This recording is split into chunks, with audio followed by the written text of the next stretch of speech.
नमस्ते दोस्तों, राधे राधे। आशा करते हैं आप लोग अच्छे होंगे।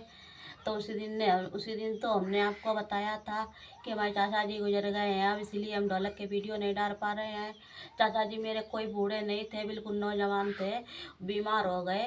तो उनको लेके आईसीयू में रखा गया। 2 दिन रखे रहे, 2 दिन 2 राती, पर आईसीयू में कोई आराम नहीं मिला, तब वो ख़त्म हो गए। अब इसीलिए हम ढोलक के वीडियो नहीं डाल पा रहे हैं।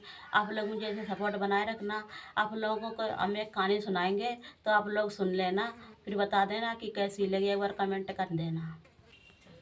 तो एक समय की बात थी, एक लड़का था। तो वो अपने एक गुरु के पास जाया करता था, बाबा के पास रहता था, बैठा रहता था। वहाँ से आता था, फिर अपने घर पे सो जाता था। इसके बाद में कुछ दिनों के बाद जब उसकी शादी हो गई, जब शादी हो गई, फिर वो अपने बाबा के पास जाया करे, वहाँ पर बैठो करे, मान ले आओ करे। अब तो उसकी पत्नी कहने लगी कि आप लोग जब आप चले जाते हो तो मुझे अच्छा नहीं लगता है। तो कहीं अच्छा नहीं लगता है। तो एक दिन बाबा फिर गया, तो कुल लेट पहुंचो। तो बाबा कहने लगे कि बच्चा, आज तुम्हें इतनी देर कहाँ लगी?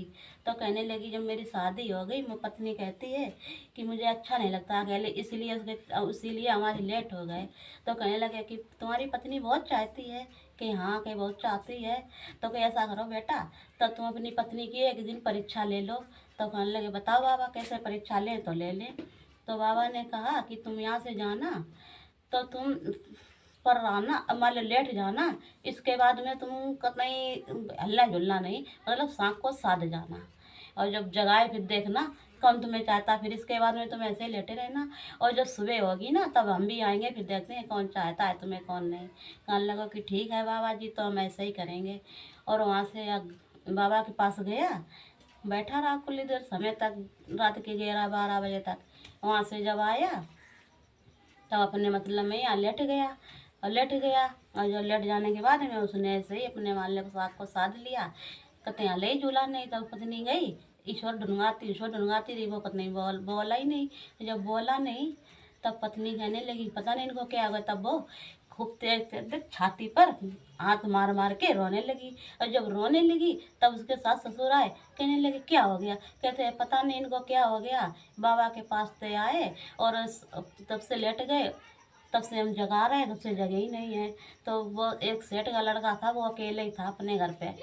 तो उसी समय बाबा आए, अब वो आए, घर वाले सब रोने लगे। और जो बूढ़ी बूढ़ी अम्मा थी ना, जो चल नहीं पाती थी, तो अपने लठिया लेकर के आई। कहती है, अरे भगवान बहुत बुरा हुआ, ऐसा करते उस सेठ का अकेला लड़का था, उसके बदले मुझे मौत दे देते, और वो जिंदा रहता तो कितना बढ़िया रहता। सब लोग आए। ऐसे 10-11 बज गए दिन के, उसके जाने के लिए तैयारी होने लगी। और जब जाने के लिए जब तैयारी होने लगी, उस समय बाबा वहाँ से आ गए धीरे धीरे घूमते हुए। तब गांव वालों ने कहा कि यहाँ भीड़ लगी, यहाँ पर क्या हो रहा है?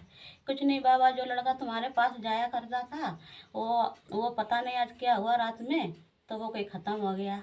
अरे ये तो बहुत बड़ी बात है, मतलब सोच कि जब वो ख़त्म हो गया, वो तो हमारे पास गया ही था शाम को, और शाम से तो अच्छी यहाँ के रात में हो गया। कि ठीक है, कि चलो कि हम भी देखते हैं। जब देखने गए, तो ऐसा कहाँ हमारी ज़िंदगी लग जाती, वो जिंदा हो जाए सब कहें।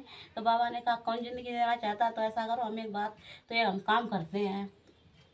तो जब उन्होंने एक काम किया, तो उन्होंने एक लोटा दूध मंगवाया, और उसमें एक अपने पुड़िया निकाली, और उस लोटा में घोर दी। कहने लगे, जो इस बच्चे को अपनी ज़िंदगी देना चाहता है, वो दूध पी लेगा और वो मर जाएगा, और उसकी ज़िंदगी उसे लग जाएगी। तो अब जो जब लौटा गया, तब तो कोई नहीं कहे कि हम अपनी ज़िंदगी देंगे। और जब ज़िंदगी नहीं, जब कोई देने का तैयार था, तब घर वालों के पास गया, ऐसा करो कि तो हम पी लें। तब जब बाप के बढ़ाओ, बाप ने कहा हम पी लें। बाप तो कहा, माथारी कहने लगी, तुम पी लोगी तो मेरा क्या होगा? तो माथारी कहने लगी, ऐसा ना, ऐसा करो कि बहू को पिया दिया जाए, तो बहू बहू मर जाएगी तो दूसरी ले आएंगे। कहे सब सोचने लगे, बात तो बढ़िया, के लो बहू पी लो। बहू कहने लगी, हम क्यों पी लें? आदमी मर गया तो हम दूसरा कर लेंगे, हम क्यों पी लें? तुम पियो, तुम्हारा लड़का था। तो उस समय जब बाप तो ने सोचा कि ला हम पी लें। जब पीने को चला, तब उनकी माथारी ने पीने नहीं दिया। बाप ने सोचा, अरे हमने बहुत कुछ देख लिया, अब हमारा बच्चा जिएगा तो बढ़िया रहेगा, हमको जी के क्या होगा? तो उसी समय बाबा कहने लगा कि कोई नहीं पिएगा, कि लाओ मैं पी लेता हूँ, मैं अपनी ज़िंदगी बच्चे को दे देता हूँ। तो उसी समय बाबा ने वो लोटा का दूध पी लिया। लोटा के दूध में कुछ आता ही नहीं, उसमें करखा डाला था। उन्होंने जाने की जहर घोर दिया है। तो उन्होंने उठाया लोटा और पी लिया। तो कहने लगे, उठ देख लिया बच्चा, कौन किसे कितना संसार में चाहता है, तो देख लो। तुरंत वो लड़का उठा, चलने लगा। तो घर वाले कहते हैं, अरे मेरा लड़का नहीं जाएगा। कहते हैं, हमारा तो कोई नहीं है, ना हमारी पत्नी है, ना हमारे बाप हैं, जब किन्होंने कोई न हमें चाह ही नहीं। कोई पीता, कोई हमें ज़िंदगी देता। बाबा ने हमको ज़िंदगी दी और बाबा के साथ में हम जाएंगे। तो अपनी कहानी को हम यहीं पर समाप्त करते हैं। आप लोग अच्छी लगे कहानी सुन के एक बार कमेंट कर देना कि कैसी लगी।